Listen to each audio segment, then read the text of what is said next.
Hello दोस्तों, आज मैं कहानी सुनाऊंगा। इस वीडियो को आप स्किप मत करने का।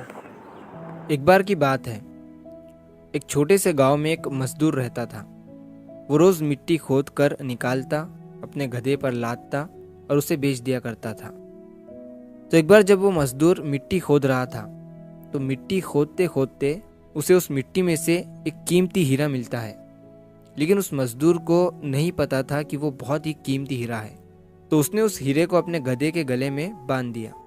एक दिन जब वो गांव से अपने गधे को लेकर जा रहा था, तो एक सेठ जी थे उसी गांव के, जो उसी गांव में एक छोटी सी किराने की दुकान चलाते थे। तो उन्होंने जब उस गधे के गले में उस हीरे को देखा, तो उस मजदूर से पूछा कि ये तुम्हारे गधे के गले में क्या है, बड़ा चमक रहा है। मजदूर ने कहा कि ये चमकीला पत्थर है, मुझे मिट्टी खोदते समय मिला था। अब सेठ जी को वो चमकीला पत्थर पसंद आ जाता है और सेठ जी उस मजदूर से उस चमकीले पत्थर को 50 रुपए में खरीद लेते हैं और वो उस चमकीले पत्थर को अपने दुकान के तराजू पर लगा देते हैं। अब जो भी सेठ जी की दुकान पर आता, उस चमकीले पत्थर को देखकर उसकी बहुत तारीफ करने लगता। तो एक बार एक जौहरी सेठ जी के दुकान पर आता है और जब वो उस कीमती हीरे को सेठ जी के तराजू पर लटका हुआ देखता है, तो वो जौहरी समझ जाता है कि ये कीमती हीरा है।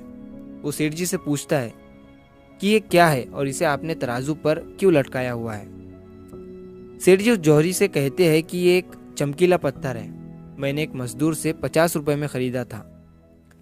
वो जौहरी सेठ जी से कहता है कि क्या तुम इस चमकीले पत्थर को मुझे बेचना चाहोगे। सेठ जी उस जौहरी से कहते हैं कि अगर तुम इसे खरीदना चाहते हो तो मुझे 100 रुपए दे दो और इसे ले जाओ। अब वो जौहरी जो था वो बहुत ही कंजूस था। उसने सेठ जी से कहा कि मैं इस चमकीले पत्थर के तुम्हें 80 रुपए दे सकता हूँ, चाहिए तो बोलो, नहीं तो मैं जा रहा हूँ। सेठ जी अपने 100 रुपए पर ही अड़े रहे और वो जौहरी ये सोचकर वहां से चला गया कि आज सेठ जी नहीं मान रहे हैं, कल आऊंगा और सेठ जी को 90 रुपए देकर वो हीरा लेकर चला जाऊंगा। लेकिन हुआ कुछ ऐसा कि उसी दिन शाम के वक्त एक दूसरा जौहरी उसी गांव के रास्ते से जा रहा था और अचानक उसी गांव में उसकी गाड़ी बंद हो जाती है। जब तक ड्राइवर गाड़ी को रिपेयर कर रहा होता है, वो जौहरी सेठ जी की दुकान पर कुछ लेने के लिए जाता है और जब वो उस हीरे को तराजू पर लटका हुआ देखता है, तो सेठ जी से उसे खरीदने के बारे में पूछता है। सेठ जी भी उसे वही कहते हैं कि 50 में लिया था, आपको 100 रुपए में दे दूंगा। वो जौहरी बहुत होशियार था, उसने एक सेकंड भी वेस्ट नहीं किया और तुरंत सेठ जी को 100 रुपए देकर वो हीरा लेकर वहां से चला गया। अब जब दूसरे दिन पहला जौहरी सेठ जी की दुकान पर आया और जब उसकी नजर तराजू पर पड़ी, तो उसे वो हीरा वहां नहीं दिखा। उसने सेठ जी से पूछा कि वो चमकीला पत्थर कहाँ गया। सेठ जी ने कहा कि वो कल तुम्हारे जाने के बाद एक दूसरे साहब आए, उन्हें वो पसंद आ गया और उन्होंने 100 रुपए देकर मुझसे वो खरीद लिया।